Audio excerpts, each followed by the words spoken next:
I have to be honest about where I'm not exploring my edges, where I'm not giving my all to my gifts, where I'm not giving my all to my dreams, and where that holds us back. Welcome to the Boost School podcast, A place we come to meet the mystery. an invitation into our deepest, most intimate moments. Behind the scenes conversations that have never been shared before. Buckle up. Enjoy the ride. Welcome to another episode of Boost School. What are we learning in Boost School today, in this moment, this season, this chapter of our life? This is a juicy subject for me, and that is desire and dreams and big dreams. Big, juicy, bold, audacious dreams, which ultimately are just the truest things. And so one of the things that we were talking about and that we're experiencing is inevitably when we're in a field of union and an open field of love and truth, we're always going to be being called into truth, into love, and existing in the field of truth and love, which is the field of abundance, infinite abundance, is our truest desires. It is the things that our soul, both our soul wants and that we would want, that we truly desire, if we are completely open, receptive, surrendered, in a space of infinite possibility and feeling safe. Mm-hmm. Anytime we are free of all of the obstructions of our mind and feeling safe, we naturally, as creators, as beings, are in alignment with God, and we naturally think big, live big, and create big, which is whatever's true to us. So one thing I find interesting is when one or both people in a relationship aren't doing that it actually can cause disturbances in the field. It can cause problems. And so sometimes the turbulence, the disagreements, the tension in a relationship is because one or both people are not in alignment with and following their biggest dreams. Their highest potential. Their highest potential. Individually and collectively. Our potential, our dreams, our desires, it's light, it's energy, it's frequency, and it's always seeking to express and expand and move. So with us today, how it manifested was, I was like, yo, I got this idea.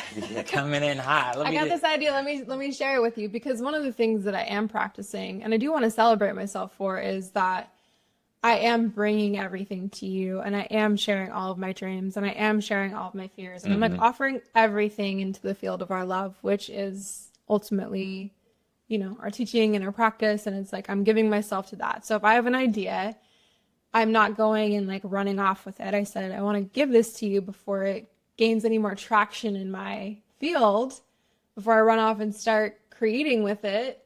Because I want to feel what you feel in it.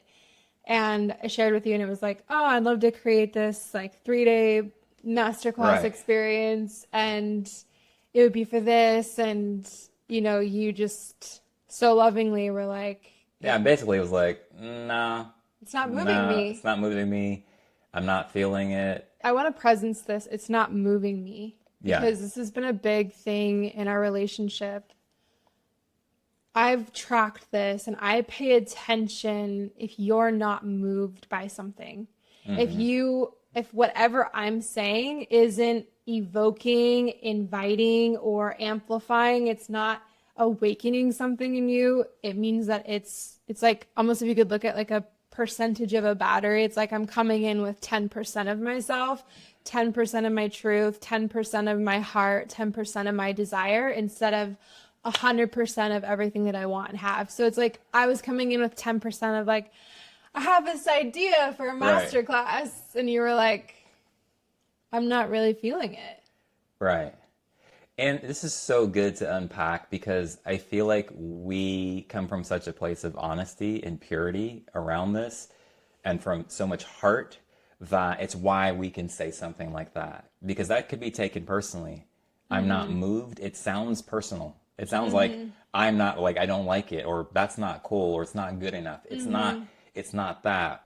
I'm saying it because I feel like it's important that when I say I'm not moved, it's coming from a pure place inside me. It's like I'm feeling the level of truth, the level of spirit, the level of aliveness, the level of life force, right? So it's not even it's not an opinion. It's not like, oh, I think that could be better, or I'm not into it. It's me actually feeling you and being in service to you. And it's like, oh, I'm not moved for one reason or the other. And you do that with me sometimes as well. And we then can investigate, like, like why? Like why are you not moved? Our honesty and our heart allows us to speak like that because of where we're speaking from. I wasn't like, oh, that's me. And I was like, oh, tell me more. Right. And that also points to our devotion that I think is another thing that's automatic for us. We are both individually and collectively devoted to our highest expression, our highest timeline, our deepest truth, our truest desire. We're devoted to that. And so we hold that for one another. So then this led to like, oh, so there's more here. Like there's it's not your biggest desire. And then when we started talking about that, I asked you a question, and it was, before you jump on to now, oh, okay, I'll go bigger. Why do you think it is that wasn't obvious to you? Like, why didn't I start with the biggest Why didn't you desire? start with the biggest desire? Yeah. And then that led to the revelation and to the liberation. Right. And I think that was important. And I appreciate the way that you refine in moments like that, because it's like, I don't want to just look at, like, okay, well, let's get to the next thing. Like, let's hurry up and go to the big dream. It's, why aren't you starting with the big dream in the first place? Right. And then it then becomes this illumination for so many things. And I appreciated that. And then sitting with it, it's like, and you were like, don't analyze, like, get to the truth. Right. And Don't so, analyze or judge like I should be going for the big thing or what's wrong with me. Yeah. But just truthfully with compassion, like, oh, right. Yeah. Why am I watering down and settling and aiming for something that I know I can hit? Right. For the thing that's so easy, or like that I could do in my sleep. Which I then said it actually probably would be harder because there's less life force. Yeah. There's less current backing it. Yeah. And, I sat with it and I said, oh, I'm getting the texture, the thread, it's starting to come to me. And I've had some memories pop in.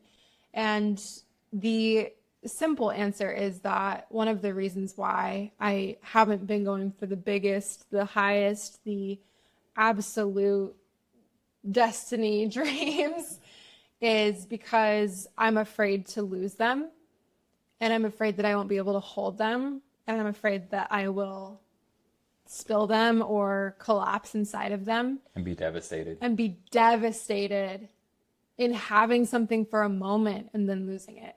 And I know this because it's been one of my biggest fears with you and I. Like, from the beginning, I remember when we very first fell in love, I was like, oh my gosh, this is amazing. And then the first thought is, and when is it going to go away? Like, I'm so afraid of the heartbreak of this kind of love. And I think that comes with almost any big dream, whether it's like, for me, for such a long time, it's been, I really want to have a baby. But then in the very back corners of my subconscious are like the deepest fear of losing a child. Right. And then I got to also feel from actual memory of some of the bigger dreams that we've had over the last couple of years. Right. So we'll rewind. Like 3 years ago, we started putting together our first really big event, and it was like Exquisite. It was called Exquisite, and it was like we were birthing our first child together. It was like everything that you and I both wanted to create. It was like creating a once in a lifetime experience. It wasn't like a retreat. It wasn't like an immersion. It was like we created a masterpiece. Yeah. And I'm so proud of it. And simultaneously, I'd never done anything like that. And it was my first really big lesson in failure in business. So we lost almost 6 figures in the production experience, putting it on and delivering everything we said we were going to deliver. I took on a lot of the financial burden and made the mistakes and didn't allow you fully in. This was one of our first lessons in I need to be in control of the money. And I paid for it, literally. Right. And didn't allow you fully in, or the team fully in, or God fully in to support, and tried to like control the whole thing. Anyways, when that didn't work out, I had never at that point in my business experienced that much of a loss and that much of a failure. And I collapsed. Like, I didn't fail and collapse and get back up. I wasn't like, okay, I'm good. Like, Right. recovering. I see it. I was devastated, and I felt like such a like it shook me. Like, it knocked me down for months. And I was so resentful. I was like mad at you, and I was mad at God, and I was mad at the world, and I was angry, and that was devastating within itself. So it was like that big dream that we birthed that then felt like such a loss and a failure. Collapsing in that, feeling shame for collapsing in that. And then simultaneously at that time, around that time, I decided, okay, well, I'm also going to make a huge investment in a mentor. And I'd been wanting to work with this mentor, and I was so excited, and I was like, this will be the thing that helps change everything. I can move out of this and into this, and I'll create more. And it was also just it was not a good idea to invest at a time for me where I was already feeling like I was in a collapse or at such a loss. We talked about in a previous episode the genesis of which and how you create something, and going into that investment, and even going into the creation of Exquisite, the genesis of how it was created wasn't coming from the most clear, rooted, grounded overflow trust in life and God and in everything. Right. It was coming from, I'm grasping, I need this, I need to, so I need something to save me. And so the entire mentorship, it was the biggest investment I'd ever made. And I struggled every month to make the payment. It was a big investment for me while I was simultaneously paying back the loss of Exquisite. So it was almost like I was like in a double. It was just wild. I was collapsing in a collapse. I was trying to like get back up while I kept almost pushing myself back down energetically. And it was one of my biggest dreams to work with this particular woman. I really love her, respect her. And, after 6 months, I did everything I could. I made almost all of the investment. It was like the last 2 months of working together. I was like, I couldn't get it together. And we made the decision together to end the mentorship early. Essentially, I collapsed in that investment, in that mentorship as well.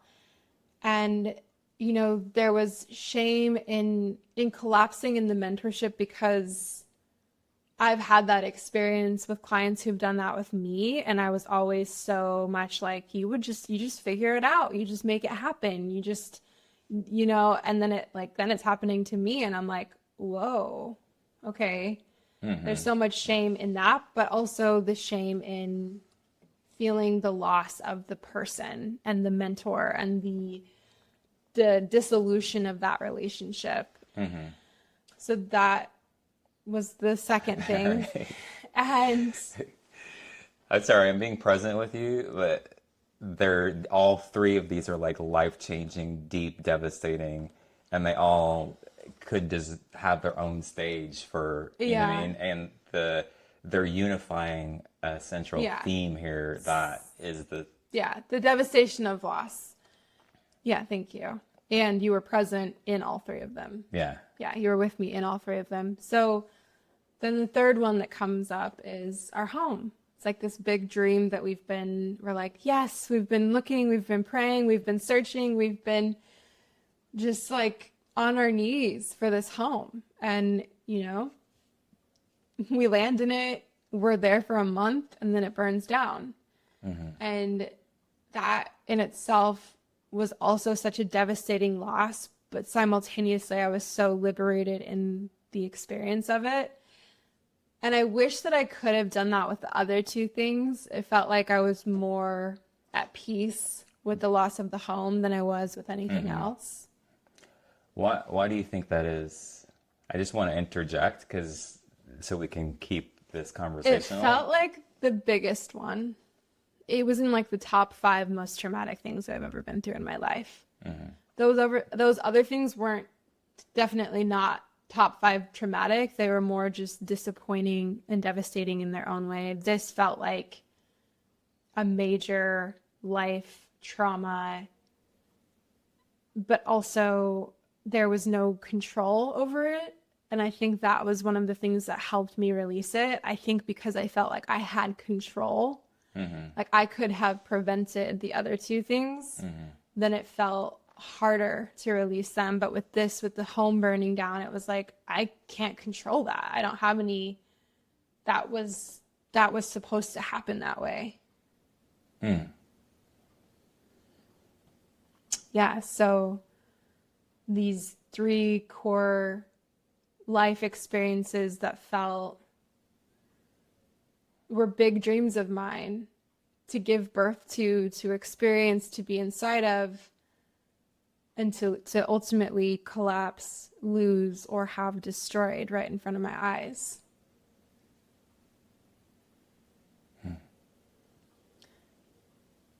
And I think sometimes when I go to think of, oh, I want to dream bigger, I want to create more, I want to go for the bigger thing, in the back of my mind, the same way that I felt the first time I realized I was so in love with you, I'm like, but when is it gonna leave me?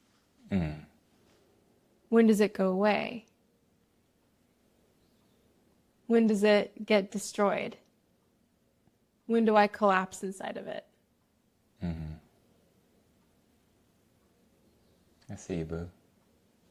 That's cool. Thank you for sharing.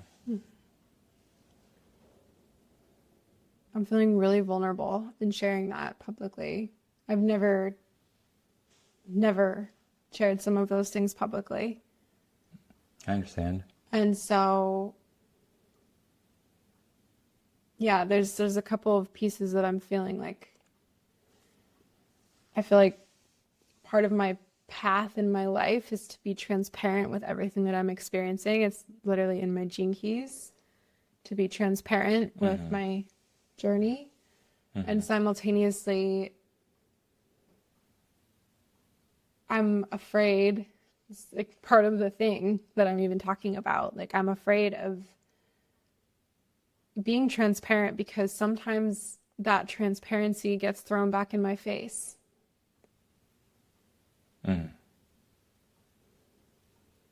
That's honest. Yeah.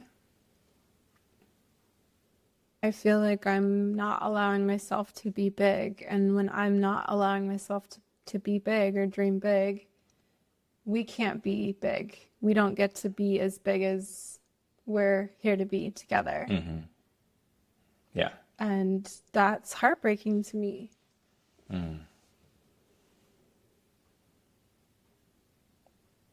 Yeah. You know, I cried to you yesterday morning. I said, I want to be the one that inspires you. And then you told me last night at dinner, you were like, you could be my muse. And I was like, Well, to be clear, don't throw me under the bus here. It's true. I didn't say that as a general statement. I said specifically when it comes to dance because we were watching dance videos. I know, and I was saying that because you are such an amazing dancer and it's like such an embodiment and channel of source and connection to God. And that's inspiring to me. And I was just saying, but has she been dancing? No. Right. Which you That's can more. guarantee is the same thing of me being like, oh, I'll do a 3-day class Right. instead of actually asking for exactly what the fuck I want. Right. I think asking for what we want and giving ourselves fully are coming from the same channel. You know, if we're withholding our receiving, we're withholding our giving on some level. Because we can't really give to the highest capacity, or we can only give as much as we're actually receiving or allowing and being in our bigness. You know, the truth of who we are. When you're not present in your biggest, truest desire, then inevitably you're asking for support from me, from God. Your own asking for support from yourself is going to be limited. You're like, because you're going to ask on a smaller level, right? And you're going to pray on a smaller level. So it's like a great example would be like praying to God. I'm just making this up, but you know, show me a way that I can achieve my next biggest desire, or show me the clearest, easiest way to create $20,000 by tomorrow. That's not the purest, biggest ask, even. To correlate it with this whole entire conversation, a more pointed prayer and a more pointed ask, even to me, more direct to the core of your wealth and of your desire, would be something like, God, help me trust dreaming big again. Help me relax in my heart and allow the bigness of my dreams and your dreams for me to receive that.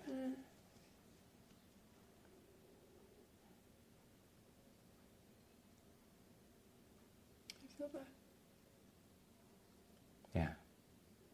That's the most vulnerable point of your prayer, which is why it's actually the most direct, which is what's allowing it to be praying into the actual biggest thing that's beyond your control, because asking God for, or me for help specifically, or is already within your control. It's already within your idea for your own safety, for your own success, and you're asking my opinion or God's opinion or God's support on something that you still involves you primarily to be the one fulfilling it, versus like God saying, you know, in this example, like, your prayers have already been heard. I'm sitting here with your biggest, truest desire. And what you really need is to feel safe in receiving your biggest desire.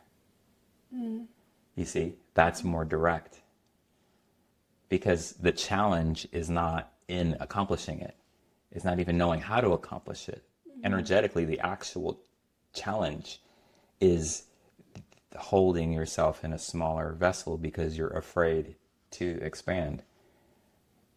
And then praying from that vessel. Right. And or like if you came to ask me for support with that instead of my opinion on the program, all of a sudden you feel all of this life and power moving through me. Right. I'm like, can you help? Do you think this is a good idea? Instead of being like,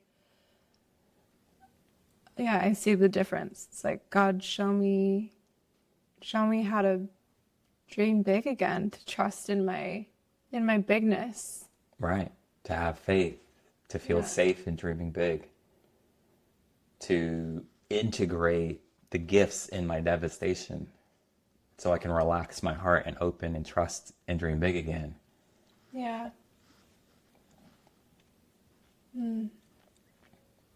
Thank you. Yeah, thank you. When you look at the vortex, the opening, your actual container, your actual vessel in relation to all of your desires, it's like this one point of expansion and trusting and receiving, and it's like it's connected to anything you could put on the table. It almost doesn't even matter if you're like, oh, I want an idea, or the best way to fulfill my idea, or $100,000. It's kind of like all one thing. Yeah, it reminds me of something that you've shared with me before, which is like, pray for the whole thing. Yes. Pray for all of it. Yes. Yeah. Yeah, and the way this plays out, and I've said this to you many times before, I've shared this about like with the pure divine masculine and the pure divine feminine is, and this goes back to the personal part of it, like I love you and I want to support you, and the impersonal force of God moving through me in support to you, and how much joy it brings me, how much aliveness and power moves through me when you're asking for it all. So it's literally showing I'm only just one vortex of creation that's in resonance with your dreams, desires, and needs, and so forth. But I'm a good gauge of how much you're receiving. Right?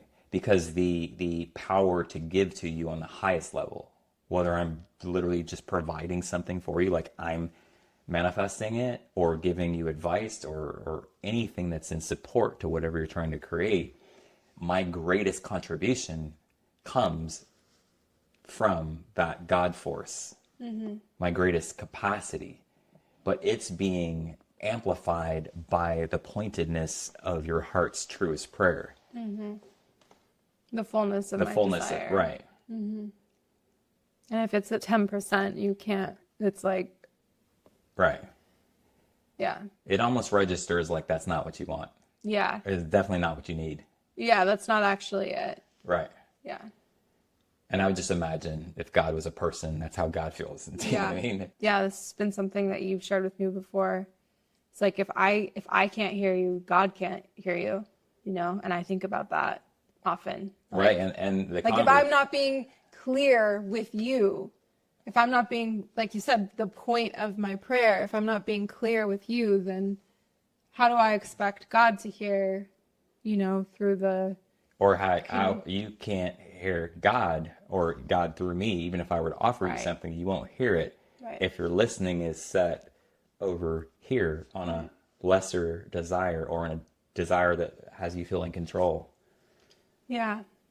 That was something else that you said that really stood out to me when I asked you. I said, well, what was different about the devastation of the house, and why, to me, it feels like you've more naturally integrated that and you're not afraid to dream big on housing. And you said it was completely out of my control, which is, And that's a mic drop. it was like I was so at peace with that.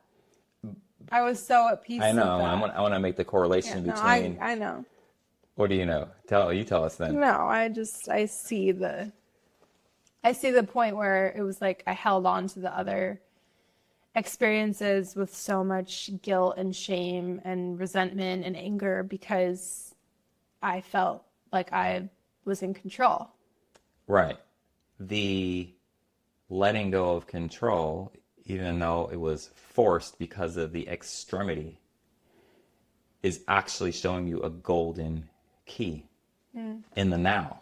It's another golden key. Dream big, but one of the keys to allowing yourself to naturally dream big is the letting go of control. It's the letting go of control. So in these examples, you could essentially say your capacity or incapacity to hold it was coming from you being in control and trying to hold it yourself. AKA create your own safety. So it holds the keys to the liberation that you're looking for in present time. Letting go of control. Dreaming big and letting go of control. That's where God can enter the room, is at the point where you're letting go of control, which is the point of vulnerability. So that's just how I see them all connecting. Yeah, and it feels like that's the point where miracles can manifest, because a miracle can't manifest or come into existence through any point of control or manipulation. You can't manipulate a miracle. That's a bar. Yeah, when I trace my energetic sensation of those first two events, there was a lot of control, manipulation, and trying to carry it on my own, and not truly surrendered, not in the listening of what God actually wanted of me.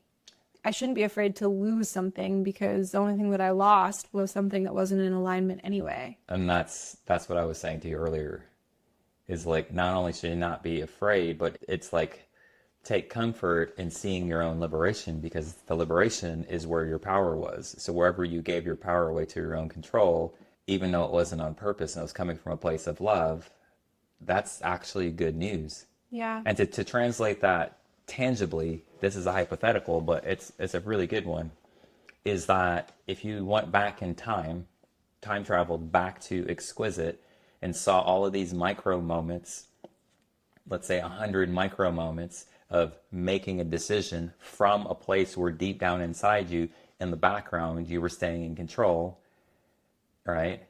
If you were to take those 100 moments and liberate the light from the control, expand your heart, open your receptivity and your receiving, I guarantee you there's no 6 figures of debt. Because it's course correction, optimization, because your container is bigger, even if it's just you thinking more intelligently. And that actually happened several times, but it was being penetrated every time. And it's usually coming through me, where I was like, well, hold on, I feel you feeling something, and you're like, we're trying to accomplish something, and I interject and be like, pause, hold on, so I want to help out. Dude, like, okay, well, you can help me out this way. I'm like, that's not how I can help you out. I'm remembering now, I'm like, what are you actually feeling? And then whenever that would penetrate your heart, and then you'd release, it's like, oh, actually, here's a better way. Oh, we just saved $5,000. So there's a direct correlation between the letting go of control. And that happened several times during that experience and near the end of that experience, which is, again, it's showing you the alternate timeline with the expanded vessel, where you're not even creating the situation that becomes devastating to you. Yeah, and I feel like at the end of the day, also, the gifts that were inside of the lessons, it's like you could turn any experience. I mean, for me, I will turn any moment into pure gold. Eventually. Sometimes it takes a little longer. But yeah, it was something I think my soul needed to navigate. But you're right. It could have been a faster, more powerful navigation, you know? Like I think you just said something to me. You were like, what used to take you days or months takes you an hour now. Yeah. And that type of quantum leap, which is really a point of surrender or a point of fully feeling, collapses time, because a lot of the time in the process and the recovery process is the time that it takes. It's the speed of our surrender. It's the speed of our vulnerability, you know? So that's why if you go back to like the investment thing with the mentor, or go back to Exquisite, if you look at all of these portals that were like quantum portals to like just collapse time and put you into another destiny, any one of them could have just been one moment of full vulnerability. It's like, I'm investing in this right now. Oh, and I've been managing in the background my own fear. I've been hiding it from myself a little bit, and just being like, focus on what you want, and shouldering the burden of your internal world by yourself. Yeah. Not exposing it to me or to God. Yeah. Right? That's what it's like, almost like popping a balloon. If you want to look at it like a quantum leap, you could literally pop that open and release all of that control of all of that emotion and all of the things you're assuming to under your own strength. You could collapse it in one moment or in 6 months. So it was happening in the background.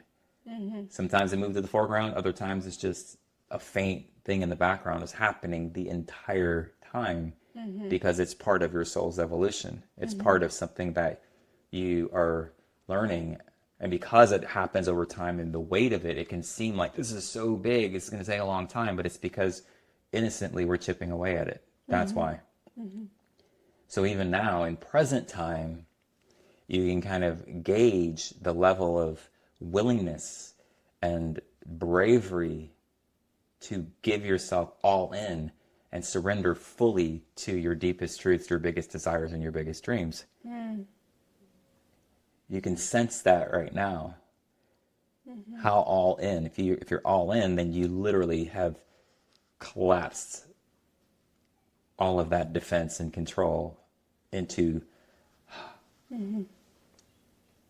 pure opening. See how that doesn't actually, time's not actually required. Now it usually takes time, but it's not because time's required. That's, like I said, it's the speed of our faith, the speed of our surrenders, the speed of our opening into the vulnerability. It's the speed of how fast can we feel the deepest thing that we're afraid to feel. The devastation, the potential devastation. Right. All of those release and open and expand our vessel. Right. Which inevitably is going to make it easier to create and manifest and hold. That's the hold part. And actually house the bigness of the dream. Right. Because when you're able to hold it, even if it goes away, you're not devastated. Because it's in you. You're able to hold it. Right. And with the house, because it burned all the way through the core, you let go of control, you're not using all the extra energy and consciousness, right? And so essentially, even though we lost the house, you're able to hold a new, bigger, better house. Right. Right. To me, that's what it means to be able to hold something or to be able to receive something. You have to be able to embody both sides of the wave, the life and the death. Right. You have to be able to hold all the full duality of it. Exactly. Yeah. That's when you can actually hold something. Entirely. Yeah. Yeah. And Definitely. it's I feel like it's our soul's goal. Inevitably, we're going to be guided into that. Thank you. You're welcome. Yeah. That was deep. Yeah.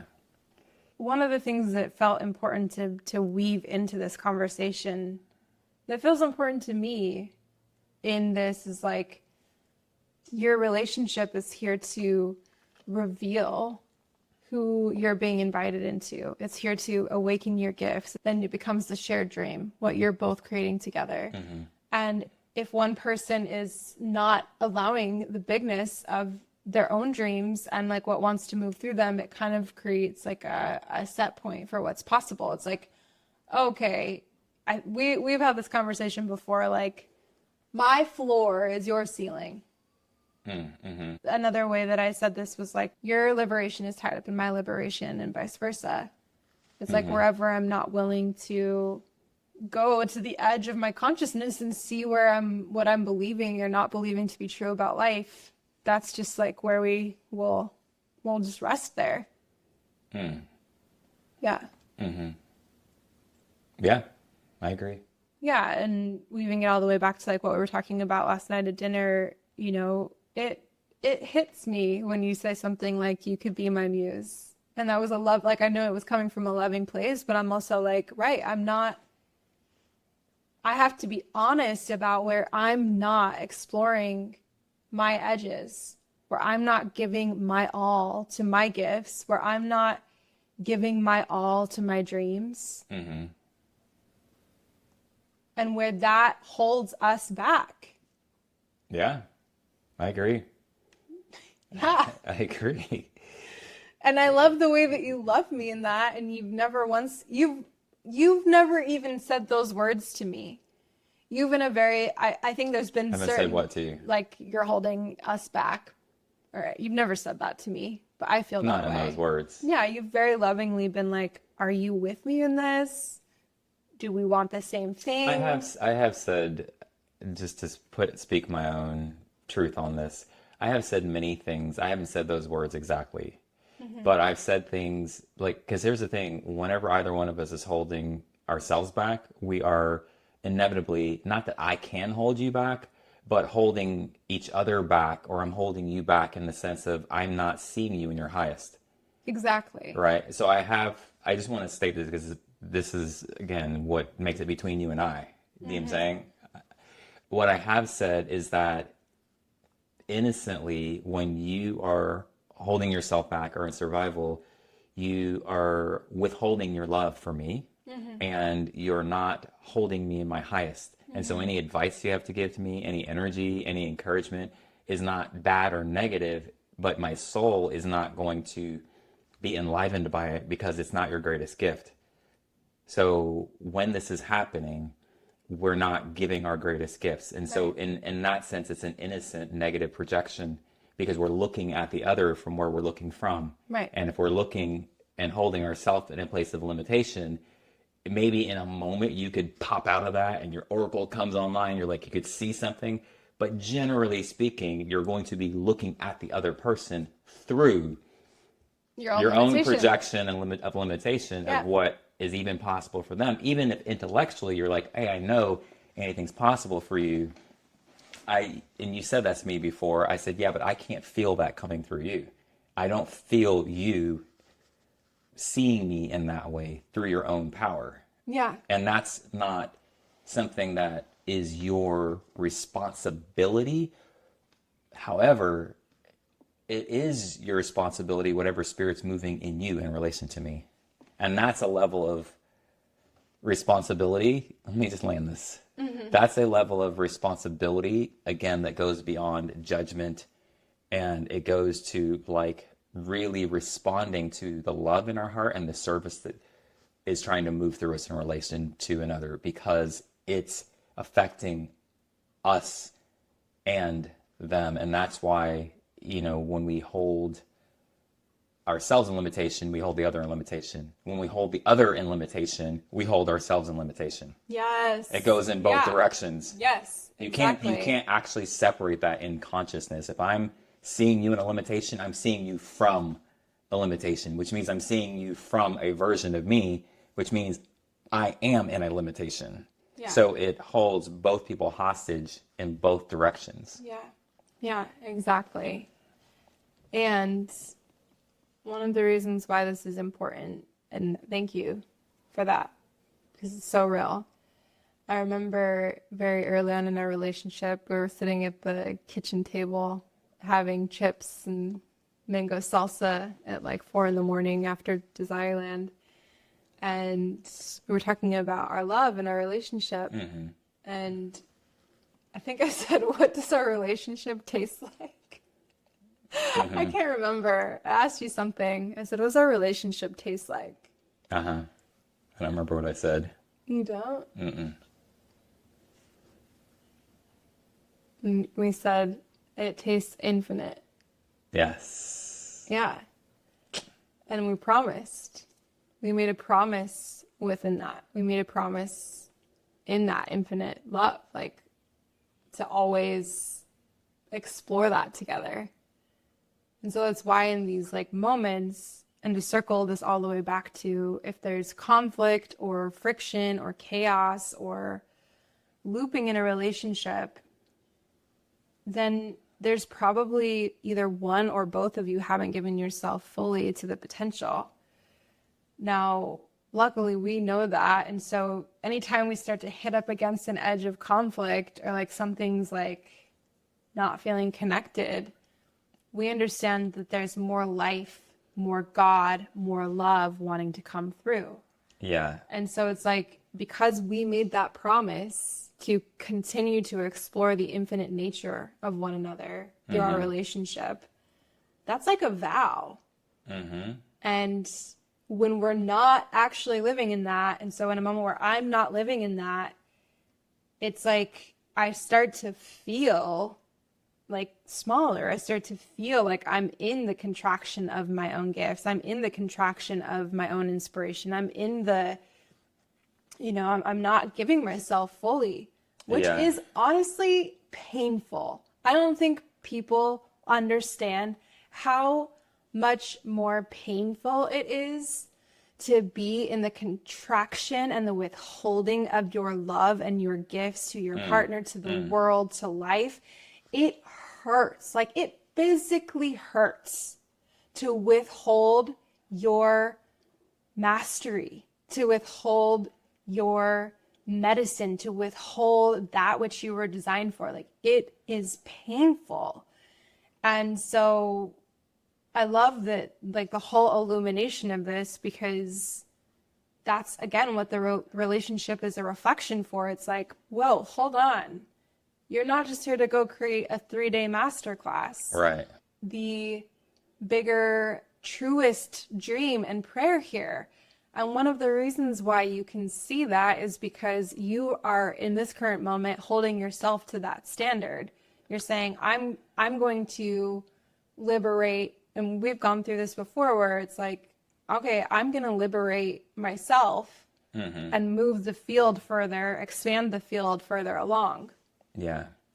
I think such an important part of this, and this also connects to provision, is I often say it is like a 2-part formula. There's the unconditional love and acceptance and compassion that serves the heart of what's happening beneath a mediocre desire, or not, you know what I'm saying? Like, it's so important to address the heart because that's where the provision is needed. And this is why I said, well, why do you think you didn't ask for that? And then the heart opened, right? It's like, oh, devastation. So now you're making your heart transparent, which is where God and I can actually serve you and like provide and pour into your heart, which then allows the spirit of it, which would be the big vision itself, to actually receive it, claim it, to actualize it, to manifest it. And this is why I wanted to tie this into provision, why, like, in order for me to have the capacity to fulfill from this like inexhaustible yes to your truest hearts, your souls, your body's truest desires and needs, I can't be caught in any idea of what you think of me. You know what I mean? And that's why, like, my willingness to be like, that's not what you need. Or like, I know that sounds really, really appealing if I just gave that to you, or if I just answered your question, but that's not what you need. You know, and I imagine God operates the same way with us. And it could seem like, well, you know, God's not answering my prayers. And I'm like, but you're not asking for what you actually need. Yeah. Or God is answering your You're right. prayers by not giving you that thing because it's not what you need. Yeah. Yeah. Yeah. Provision comes in many forms. We talked about this on the last podcast. It's been one of my favorite things about you. Yeah. Also very catalyzing. It's been very catalyzing in many ways because, you know, the part of me that just wants whatever I want, and the level to which you can see beyond just this moment, and you see into the soul, and you see into like what's actually being called for and needed, and the evolution of the soul and what's happening, and to serve the truth of that is so, it's so profound. Yeah. All right. Yeah. Yeah. Thanks, Boo. Thanks, Pooh. I love you. I love you. Bring it in. We love you. Thanks for being with us. Another journey. Tender. It's a tender one. Yeah. Yeah. Feeling the vulnerability hangover. So. Beautiful. Yeah. If you loved this, if something hit you in the heart, if you're really learning how to hold the bigness of your dreams and your vision for yourself, and just this conversation really landed for you, we'd love to hear from you. We'd love to feel you. We'd love to hear what moved you, and, you know, like, subscribe, share, allow this to continue to be a prayer that is seated in the field for others to receive. Thank you. Thank you. Thank you. Yeah, we love you. Thy kingdom come, thy will be done on earth as it is in heaven. The kingdom cometh. The kingdom is here. The kingdom is here. And it's been a long time coming. It has. Yeah. We've been deep in the lab with God birthing a masterpiece through us, through our love, and we're excited to bring it to the world. And it is called the kingdom. And it's here. It's our first offer in many months, and it's for couples who are ready to play and create and birth and really live into the legacy of their love together. The doors are open. We'd love to have you. Come play with us.